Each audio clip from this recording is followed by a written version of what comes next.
Hello विद्यार्थी मित्रांनो, global online मराठीवर तुमचे स्वागत आहे। तर विद्यार्थी मित्रांनो, आपले जे विद्यार्थी पुणे युनिव्हर्सिटी पेट म्हणजे पुणे SPPU पेटची तयारी करत आहेत, तर त्यांच्यासाठी आता फायनल कन्फर्मेशन आलंय की तुमचं ॲडमिट कार्ड जे आहे तर ते आलं आहे आणि आता तुम्ही ते डाउनलोड करू शकता।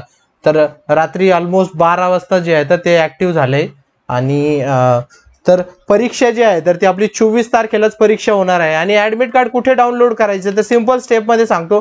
तुमचं जे लॉग इन आहे तिथे लॉग इन आणि पासवर्ड टाका, लॉग इन करा, तिथे हॉल तिकीट डाउनलोडचा ऑप्शन आहे। आता हॉल तिकीट मध्ये काय झालंय, त्यांनी सांगितलंय की तुम्ही मॉक टेस्ट एक आणखी आली आणि दुसरी गोष्ट म्हणजे परीक्षा जी आहे तर 24 तारखेला म्हणजे येत्या शनिवारी होणार आहेत। आपल्याकडे आता जवळपास 4 दिवस म्हणजे 3-3.5-4 दिवस आपल्याकडे आहेत आणि त्याआधी 21 आणि 22 तारखेला मॉक टेस्ट तुम्हाला द्यायची आहे, राईट। तर डाउनलोड कसं करायचं मी सिंपल दाखवतो। गुगल मध्ये SPPU टाइप करा, राईट। म्हणजे एक एक स्टेप मी सांगतो, काही लोकांना इथे पण प्रॉब्लेम हे बघा, याला क्लिक केलं की तुम्ही जे आहे ना SPPU ची आपली जी ऑफिशियल वेबसाईट आहे, हे बघा ही आपली जी आहे ना SPPU ची ऑफिशियल वेबसाईट, इथे तुम्ही स्क्रोल करत जा, हे बघा इथे जे आहे ना scroll PhD admission and tracking portal, त्यानंतर हे बघा इथे तिथे क्लिक केलं की हे बघा PhD एंट्रन्स वर क्लिक केलं की आता इथे लॉग इन वर तुम्ही याल आणि इथे तुम्ही लॉग इन करून तुमचं हॉल तिकीट डाउनलोड करा। आता हॉल तिकीट मध्ये काय झालंय की वेगवेगळ्या बॅचेस म्हणजे जवळपास सकाळी 10 ते संध्याकाळी 4 पर्यंत बॅचेस आहेत, राईट। संध्याकाळी 4 पर्यंत एक्झाम होईल आणि प्रत्येकाची म्हणजे 90 मिनिटाची परीक्षा असेल। हे बघा 90 मिनिटाची जी आहे तर ती परीक्षा असेल आणि 90 मिनिटाच्या म्हणजे आपल्याला 50 प्रश्न सोडवायचे आहेत 90 मिनिटात, हे लक्षात घ्या। दोन्ही पेपर म्हणजे दोन्ही सेक्शन एकाच वेळेस होतील आणि मॉक टेस्ट तुम्हाला मॅन्डेटरी आहे, हे लक्षात घ्या। काही लोक म्हणत होते की आम्ही देणार नाही, पण ही मॅन्डेटरी आहे। आणि तुमचं युजर नेम आणि पासवर्ड कुठे आहे तर तुमच्या हॉल तिकीटवर आहे, राईट। ते तुम्ही यूज करा मॉक टेस्ट साठी पण आणि सेम तुम्हाला यूज करायचं आहे तुमच्या एक्झाम साठी पण। एक्झामच्या आधी अर्धा तास तुम्हाला तिथे जायचंय, सगळं व्हेरिफिकेशन लॉग इन वगैरे होऊस तर एकदा लॉग इन झालं की 90 मिनिटात तुमचा पेपर ऑटोमॅटिक संपून जाईल। त्याआधी तुम्ही एंड करू शकता, पण 90 मिनिटात तुमचा पेपर संपून जाईल आणि तिथे कुठलीही परत काहीही री एक्झामचा चान्स नाही आहे। त्यामुळे मॉक टेस्ट जी आहे ना ती व्यवस्थित द्या, म्हणजे तिथे जाऊन काही गडबड होणार नाही, राईट। आता ही मॉक टेस्ट कुठून द्यायची? मॉक टेस्ट तुम्हाला घरूनच द्यायची तुमच्या लॉग इन मध्ये, सिंपल गोष्ट आहे, राईट। इथे कन्फ्युजन होऊ नका की मॉक टेस्ट साठी पण सेंटरवर जायचं का, हा प्रश्न विचारू नका कमेंट मध्ये। ती तुम्हाला घरूनच द्यायची, सेंटरवर फक्त तुमची मेन एक्झाम होणार आहे, राईट। आणि कॅल्क्युलेटर सेल फोन वगैरे ह्या गोष्टी काय जे असतात ते घेऊन जा, पण ते बाहेर जे आहे ना तुम्ही ठेवू शकता। ॲडमिट कार्ड प्रिंट करा A4 साईज मध्ये आणि त्यासोबत तुमचं कुठलं तरी आधार कार्ड, हे बघा इथे आहे वोटर कार्ड, आधार कार्ड, पॅन कार्ड, हे सगळं घेऊन जा। आता हे सगळं झालं, ॲडमिट कार्ड आलंय, 24 तारखेला परीक्षा होणार आहे, राईट। आता सगळ्यात महत्त्वाची गोष्ट म्हणजे परीक्षेला जसं आपल्याला आधीच माहिती आहे की आपली जी परीक्षा आहे ती त्याचे 1300 म्हणजे टोटल जे विद्यार्थी बसलेत ते बसलेत 10,000 विद्यार्थी त्याच्यात बसलेत कंप्लीट।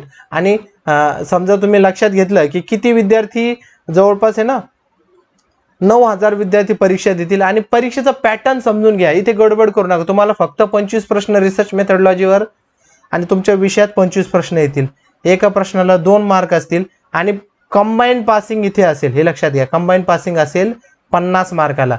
तर एक सिंपल मी तुम्हाला पास होण्याचं एकदम गुरुमंत्र म्हणा किंवा असं म्हणा की तुम्ही नापास होऊ शकणार नाही, पण तुम्हाला थोडी 3-4 दिवस मेहनत करावी लागेल।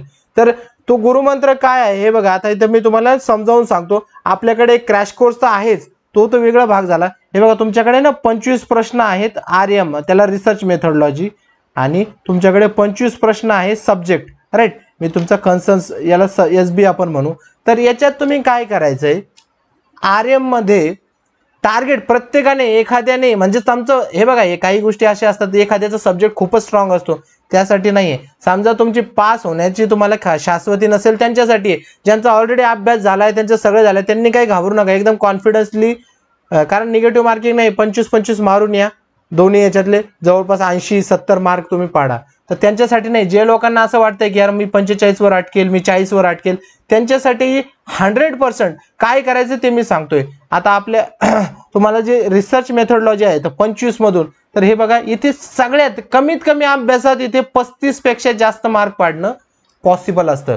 म्हणजे जवळपास तुमचे ना 17 ते 18 प्रश्न, इथे बघा 17 ते 18 प्रश्न तुमचे 100% तुम्ही इथे करू शकता, म्हणजे खात्रीशीर. आणि हे होत आलंय मागच्या वेळेस पण रिसर्च मेथोडॉलॉजी मध्ये खूप विद्यार्थ्यांना 30, 35, 40, 45 पर्यंत विद्यार्थी जातात. इतकं सोपं असतं. सिलेबस खूप बेसिक प्रश्न विचारले जातात. बेसिक म्हणण्यापेक्षा रिसर्च कसा करायचा ना, रिसर्च मेथोडॉलॉजी म्हणजे काय, तुम्ही म्हणता माझा सिलेबस आहे, माझा सिलेबस तो आहे, तसं काही ते विचारत नाही. ते फक्त रिसर्चवर प्रश्न विचारले जातात, हे लक्षात घ्या. रिसर्च कसा करायचा आहे, राईट. तर त्यासाठी तुम्हाला काय करावं लागेल, 17-18 प्रश्न जे आहे तर तुमचे याच्यातनं बरोबर कसे आणायचे. आता याच्यासाठी हा 3 दिवसाचा क्रॅश कोर्स आम्ही आणला, 21 आणि ते 23 ऑगस्ट पर्यंत. आणि हा आता यावेळेस खास करून जी वेळ आहे ती संध्याकाळी 7 ते रात्री 10, म्हणजे दररोज 3 तास, असे 3 दिवस हा चालेल. म्हणजे 9 तास फक्त तुम्हाला याला द्यायचे ह्या क्रॅश कोर्सला. 9 तास तुम्ही हा क्रॅश कोर्स द्या. आणि त्यानंतर 10 आपल्या टेस्ट सिरीज असतात, त्या तुम्ही 15-15 मिनिटात जरी दिल्या तर 2 तासात त्या सर्व 10 टेस्ट सिरीज देऊन टाका.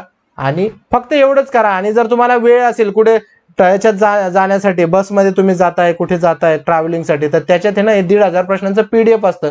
ती PDF फक्त स्क्रोल थ्रू करा. तर एवढ्या याच्यात आहे ना तुमचे गॅरंटेड मी सांगतो 35 पेक्षा जास्त मार्क पडतील, राईट. आणि दुसरी गोष्ट म्हणजे आता काय करायचं, हे 25 आहे, आता सब्जेक्टवर यायचंय, राईट. इथे काय करायचंय, समजा तुम्हाला काहीच गॅरंटी नसेल, समजा किती काही झालं तर तुमचा मास्टरचं सब्जेक्ट आहे, असं समजा की 5 प्रश्न जे आहे तर तुमचे गॅरंटेड तुम्हाला येतात. तर याचे फक्त 5 × 2 मी 10च मार्क याचे धरतो. आणि जे उरलेले 20 आहेत, 20 प्रश्न, त्याला सगळ्यांसाठी तुम्ही एक तुमचा कुठला ABCD कुठलाही एकच ऑप्शन मारा सगळीकडे, जो कन्फ्युजन असेल. तर ह्या 20 पैकी आपण प्रोबॅबिलिटी मध्ये जरी धरलं तरी 5 ते 7 प्रश्न तुमचे बरोबर येतील, हे लक्षात घ्या. आणि 5 ते 7 जर प्रोबॅबिलिटी मध्ये जर तुमचे बरोबर आले, हे बघा 4 ऑप्शन आहेत, कुठलाही एक मारला तर 5 किंवा 7, म्हणजे आणि शिवाय आपल्याला काही गोष्टी ओळखीच्या पण असतात. तर 5-7 मी असं धरतोय, तर कमीत कमी 12 मार्क इथे पडतील, हे लक्षात घ्या.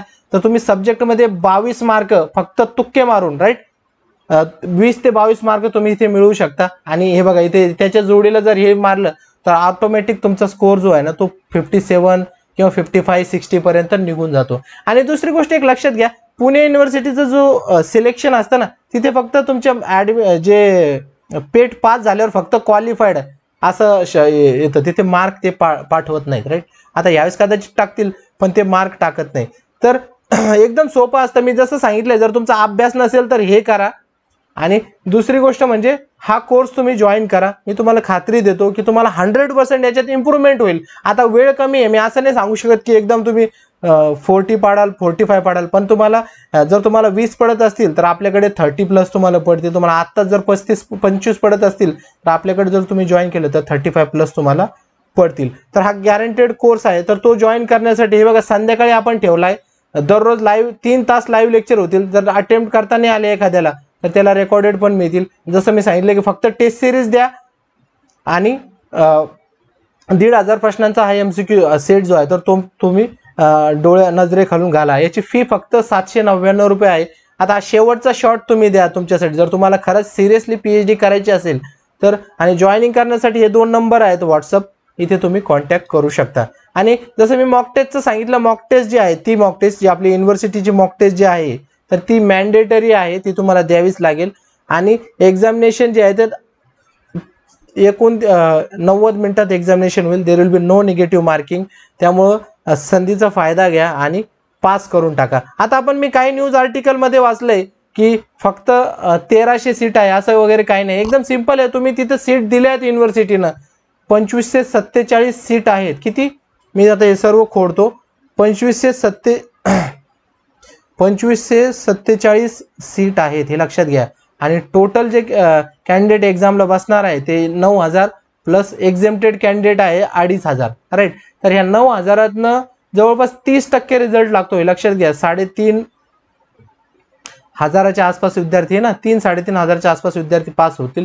टोटल 6,000 विद्यार्थी असतील, म्हणजे एका जागेसाठी जे आहे ना तर फक्त 2.5चं जे आहे ना अल्टिमेटली तुमचं जे कॉम्पिटिशन असतं ते इतकं असतं, कमी असतं. पेट पास होणं म्हणजे जर तुमच्याकडे थोडंसं जरी लॉजिक असेल आणि थोडंसं जरी तुमच्याकडे कॉन्फिडन्स असेल तर तुम्ही इंटरव्ह्यू क्रॅक करून एक्झामिनेशन घेऊ शकता. आणि आता तुम्हाला माहिती आहे की सगळ्यांना फेलोशिप दिली महाराष्ट्र सरकारने, जे ना 50% फेलोशिप करून सगळ्यांना देऊन टाकली, राईट.